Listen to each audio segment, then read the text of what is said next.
വിദ്യാഭ്യാസ മന്ത്രി ധർമ്മേന്ദ്ര പ്രധാന്റെ രാജി ആവശ്യപ്പെട്ടുകൊണ്ട് CJPയുടെ നേതൃത്വത്തിൽ ദില്ലിയിൽ നടക്കുന്ന സമരത്തിന് അനുകൂലമായും പ്രതികൂലമായും ഒട്ടനവധി ചർച്ചകൾ നടക്കുന്ന സമയമാണിപ്പോൾ.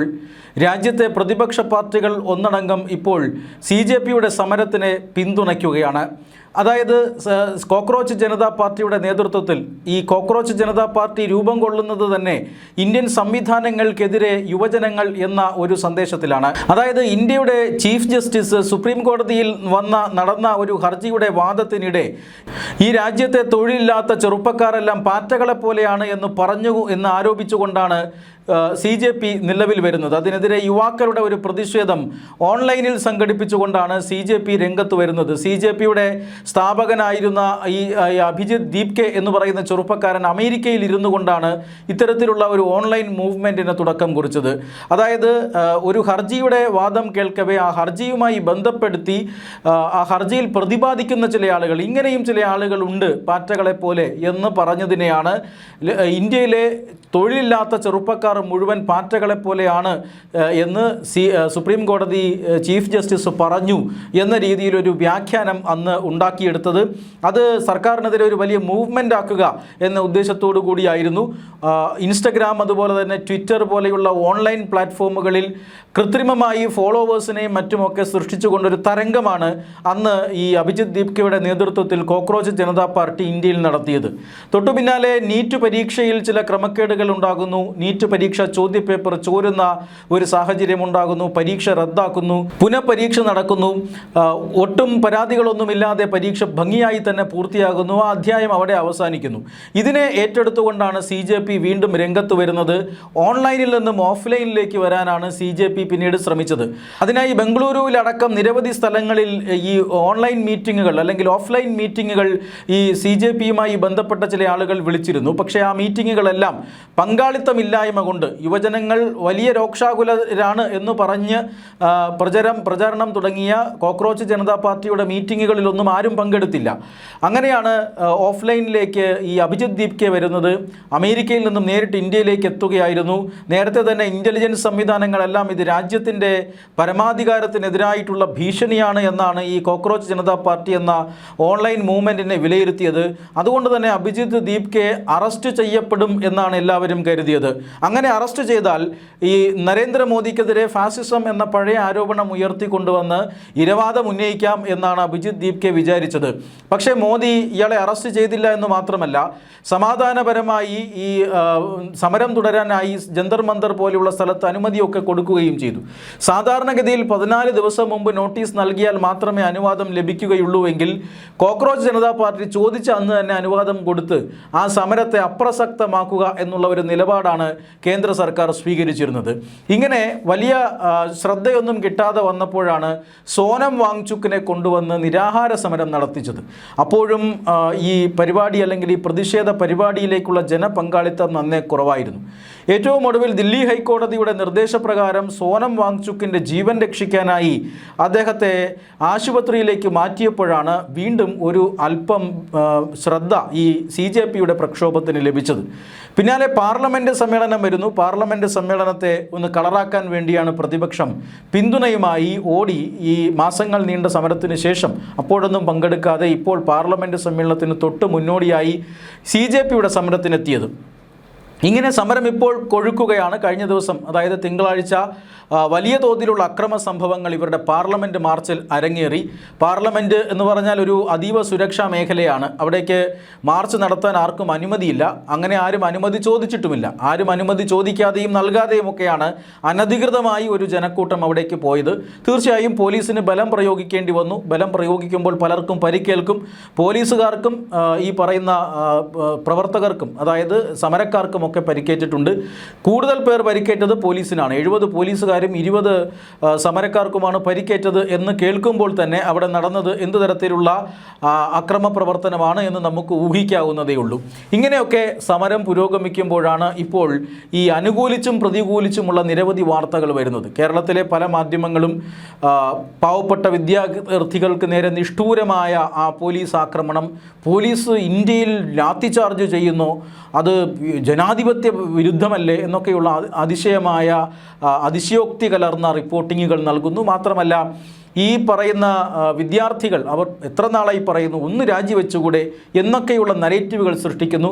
അതേസമയം ലാത്തി ചാർജുകളും അതുപോലെ തന്നെ നിരവധി സമരങ്ങളും അക്രമാസക്തമായ സമരങ്ങളുമെല്ലാം നിരവധി നടക്കുന്ന കേരളത്തിൽ ഇരുന്നു കൊണ്ടാണ് ഇത്തരത്തിലുള്ള അതിശയോക്തി സൃഷ്ടിക്കുന്നത് എന്നോർക്കണം. മാത്രമല്ല ഈ അക്രമ സമരത്തെ വല്ലാതെ വെള്ള പൂശാനുള്ള ശ്രമങ്ങളും നടന്നിരുന്നു. എന്നാൽ സമരത്തെ എതിർക്കുന്ന അല്ലെങ്കിൽ സർക്കാരിനെ അനുകൂലിക്കുന്ന ഒരു വിഭാഗം ആളുകളും മറുപക്ഷത്തും ഇത്തരത്തിലുള്ള പ്രചരണ പരിപാടികൾ നടത്തുന്നുണ്ട്. അതിലൊന്ന് ഇന്ന് ശ്രദ്ധയിൽപ്പെട്ടത് എന്ന് പറഞ്ഞാൽ ദേശീയ സുരക്ഷാ നിയമം ദില്ലിയിൽ പ്രാവർത്തികമാക്കിയിരിക്കുന്നു, ദില്ലിയിൽ പ്രാബല്യത്തിൽ വന്നിരിക്കുന്നു. ജൂലൈ 19 മുതൽ ഈ ദേശീയ സുരക്ഷാ നിയമം പ്രാബല്യത്തിൽ വന്നിരിക്കുകയാണ്. ദില്ലിയിൽ നടക്കുന്ന ഈ പ്രക്ഷോഭത്തിൻ്റെ അടിസ്ഥാനത്തിലാണ് ദില്ലി പോലീസ് ജൂൺ 19 മുതൽ ഒക്ടോബർ 18 വരെ ഈ ദേശീയ സുരക്ഷാ നിയമം നീട്ടിയിരിക്കുന്നു എന്നൊക്കെയുള്ള വാർത്തകൾ. ഇനി മുതൽ ഈ സമരക്കാർ പെട്ടുപോകും, സമരം ചെയ്തവർക്ക് നേരെ കടുത്ത നടപടികൾ വരാൻ പോകുന്നു. ദേശീയ സുരക്ഷാ നിയമം അനുസരിച്ച് ഇവരെ 12 മാസം വരെ തടങ്കലിൽ വയ്ക്കാൻ കഴിയും. അഭിജിത്ത് ദീപ്കെ സമരസ്ഥലത്ത് നിന്നും സമരവേദിയിൽ നിന്നും മുങ്ങി. അതോടൊപ്പം തന്നെ കേരളത്തിൽ നിന്ന് പോയ രഞ്ജിനി ഹരിദാസ് അടക്കമുള്ള നടീനടന്മാരെ തേടി NIA വരാൻ പോകുന്നു. ഇവരെ 12 മാസം വരെ വിചാരണയില്ലാതെ കരുതൽ തടങ്കലിൽ വയ്ക്കാൻ പോകുന്നു. രഞ്ജിനി ഹരിദാസ് ഇനി 12 മാസത്തേക്ക് കേരളം കാണില്ല എന്നിങ്ങനെയൊക്കെയുള്ള പ്രചരണങ്ങളും സമൂഹ മാധ്യമങ്ങളിൽ കാണുന്നുണ്ട്. സത്യത്തിൽ ദേശീയ സുരക്ഷാ നിയമം അവിടെ റിവ്യൂ ചെയ്യപ്പെട്ടിട്ടുണ്ട്. ദില്ലിയിൽ ആ നിയമം റിവ്യൂ ചെയ്തിട്ടുണ്ട്. 19 മുതൽ ഒക്ടോബർ, അതായത് ജൂലൈ 19 മുതൽ ഒക്ടോബർ 18 വരെ അത് നീട്ടിയിട്ടുണ്ട് എന്നതും സത്യമാണ്. പക്ഷേ ദില്ലി പോലീസ് തന്നെ ഇത് വ്യക്തമായി ക്ലാരിഫൈ ചെയ്തിട്ടുണ്ട്. ഈ ഒരു റിവ്യൂവുമായും ദില്ലിയിൽ നടക്കുന്ന സമരവുമായും യാതൊരു ബന്ധവുമില്ല എന്നുള്ളതാണ്. സത്യത്തിൽ ചില സമരാനുകൂലികൾ തന്നെയാണോ ഇത്തരത്തിലുള്ള പ്രചരണങ്ങൾ നടക്കുന്നത് എന്നും സംശയമുണ്ട്. കാരണം ഇങ്ങനെ ഇതാ അഭിജിത്ത് ദീപ്കെ അറസ്റ്റ് ചെയ്യാൻ പോകുന്നു, 12 മാസത്തേക്ക് കരുതൽ തടങ്കലിൽ വയ്ക്കാൻ പോകുന്നു എന്നൊക്കെയുള്ള പ്രചരണം വരുമ്പോൾ തീർച്ചയായും കൂടുതൽ ശ്രദ്ധ കിട്ടാനും ഈ പറയുന്ന അലമ്പ് കാണിക്കുന്ന കൂട്ടങ്ങളെ മുഴുവൻ ദില്ലിയിലേക്കും ആകർഷിക്കാനുള്ള പരിപാടിയാണോ എന്നറിയില്ല. പക്ഷേ ഇതിനെ സംഘികളും അതുപോലെ തന്നെ മറ്റ് BJP അനുകൂല നിലപാടുള്ളവരുമെല്ലാം ഏറ്റെടുത്തിട്ടുണ്ട്. ഇവരെല്ലാം ഇത് ഫേസ്ബുക്കിൽ പ്രസിദ്ധീകരിക്കുന്നുണ്ട്. സമൂഹ മാധ്യമങ്ങളിൽ മറ്റും വലിയ ആഘോഷം നടക്കുന്നുണ്ട്. പക്ഷേ അങ്ങനെയല്ല സത്യമെന്ന് ദില്ലി പോലീസ് തന്നെ ഇപ്പോൾ പറയുന്നുണ്ട്. ഇങ്ങനെ ഒരു ആക്ട് ഉണ്ട്, തീർച്ചയായും ദില്ലി പോലീസിന് അങ്ങനെ ഒരു പ്രിവിലേജ് ഉണ്ട്. ദില്ലി പോലീസ് കമ്മീഷണർക്കാണ് ഇതിൻ്റെ അധികാരം, ഇങ്ങനെ ഒരാളെ കരുതൽ തടങ്കലിൽ വയ്ക്കാനുള്ള അധികാരമുള്ളത്. ഇത് സത്യത്തിൽ 1980 മുതൽ ഇത് ഒരു പരിധിവരെ ആവശ്യമുള്ള ഒരു നിയമവും കൂടിയാണ്. കാരണം ദില്ലിയുടെ സുരക്ഷയ്ക്കൊക്കെ ഇത്തരത്തിലുള്ള നിയമങ്ങൾ ആവശ്യമാണ്. 1980 മുതൽ ഈ ഒരു നിയമം ദില്ലി പോലീസിനുണ്ട്, ഈ ഒരു അധികാരം ദില്ലി പോലീസിനുണ്ട്. ഓരോ 3 മാസം കൂടുന്തോറും സാഹചര്യങ്ങൾ വിലയിരുത്തി ഇത് എക്സ്റ്റെൻഡ് ചെയ്യുകയാണ് പതിവ്. അടുത്തൊരു 3 മാസത്തേക്ക് എക്സ്റ്റെൻഡ് ചെയ്യും. അത് 1980 മുതൽ ചെയ്തു വരുന്ന പരിപാടിയാണ്. ഈ കഴിഞ്ഞ ജൂലൈ 7-ാം തീയതിയാണ് ദില്ലി പോലീസ് ഇതുമായി ബന്ധപ്പെട്ട നിയമം റിവ്യൂ ചെയ്തത്. ആ സമയത്തൊന്നും ഈ പറയുന്ന പാറ്റകളുടെ സമരം ഈ രീതിയിൽ വളർച്ച പ്രാപിച്ചിരുന്നില്ല. ജൂലൈ 19 മുതലാണ് ഈ ഒരു നിയമം വീണ്ടും നീട്ടിയ നിയമം പ്രാബല്യത്തിൽ വരിക. ഒക്ടോബർ 18 വരെ അത് ഉണ്ടാവുകയും ചെയ്യും. ശരിയാണ്, ഇത്തരത്തിൽ ഈ നിയമം അനുസരിച്ച് അറസ്റ്റ് ചെയ്യുന്നവരെ യാതൊരുവിധ ജാമ്യമോ ഒന്നും കൂടാതെ 12 മാസം വരെ കുറ്റപത്രമൊന്നും നൽകാതെ കരുതൽ തടങ്കലിൽ വയ്ക്കാൻ കഴിയും. ലഡാക്കിൽ പ്രക്ഷോഭമുണ്ടായപ്പോൾ നമ്മൾ ഈ സോനം വാങ്ചുക്കിനെ അത്തരമൊരു സുരക്ഷാ നിയമം ചുമത്തിയാണ് കരുതൽ തടങ്കലിൽ വച്ചിരുന്നത് എന്ന് നമ്മൾ കണ്ടു. അത് തീർച്ചയായും രാജ്യത്തിൻ്റെ സുരക്ഷ അപകടത്തിലാകുമ്പോൾ ഏറ്റവും ഒടുവിലായി ചെയ്യേണ്ട ഒരു കാര്യമാണ്. തൽക്കാലം ആ ഒരു നിയമം ഈ ഒരു സമരത്തിന് മേൽ എടുക്കാൻ പോകുന്നില്ല എന്ന് വ്യക്തമാക്കിയിരിക്കുകയാണ് ദില്ലി പോലീസ്. സത്യത്തിൽ ഈ സമരം കാരണമൊന്നുമല്ല.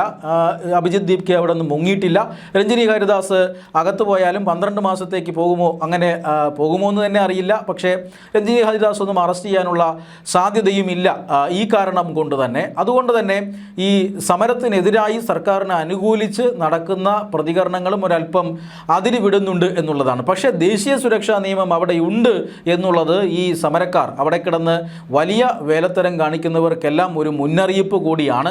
അത് ഒരു പരിധിവരെ ഒരുപക്ഷെ വാങ്ചുക്കിൻ്റെ നേതൃത്വത്തിൽ നടന്ന ഒരു ലഡാക്ക് പ്രക്ഷോഭം, ആ പ്രക്ഷോഭത്തിൻ്റെ പേരിൽ വാങ്ചുക്കിനെ ആ വകുപ്പ് ചുമത്തിയിട്ടുണ്ട്. അതുകൊണ്ട് തന്നെ സോനം വാങ്ചുക്കിൻ്റെ സാന്നിധ്യം ഇവിടെയുണ്ട്. അത് പ്രയോഗിക്കപ്പെടാതിരിക്കാൻ കഴിയില്ല എന്നൊന്നുമില്ല.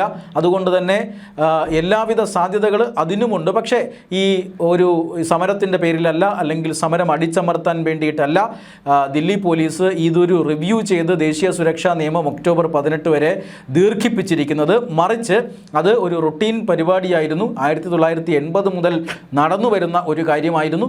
അത് ഇത്തവണയും നടന്നു എന്ന് മാത്രമേ ഉള്ളൂ. പക്ഷേ ഈ ദില്ലിയിൽ കിടന്ന് ആളാകുന്നവർ ഇതിന്ന് ജാഗ്രതയോടുകൂടി കേൾക്കേണ്ടത് അത്യാവശ്യമാണ് എന്ന് മാത്രമാണ്. പക്ഷേ ഇങ്ങനെ ഒരു ദേശീയ സുരക്ഷാ നിയമം ഈ ഒരു സമരത്തെ മുന്നിൽ കണ്ടുകൊണ്ടല്ല എങ്കിൽ പോലും NIA അന്വേഷണത്തിനുള്ള സാധ്യത തേടി ദില്ലി ഹൈക്കോടതിയിൽ ഒരു ഹർജി വന്നിട്ടുണ്ട് എന്ന വാർത്ത ഇതിനോടനുബന്ധിച്ച് വരുന്നുണ്ട്. അതായത് NIA അന്വേഷണം വേണം. തിങ്കളാഴ്ച നടന്ന അക്രമ സംഭവങ്ങൾ അത് ഒരു പരിധിവരെ ഈ തീവ്രവാദ സ്വഭാവമുള്ള അക്രമ സ്വഭാവങ്ങളാണ്.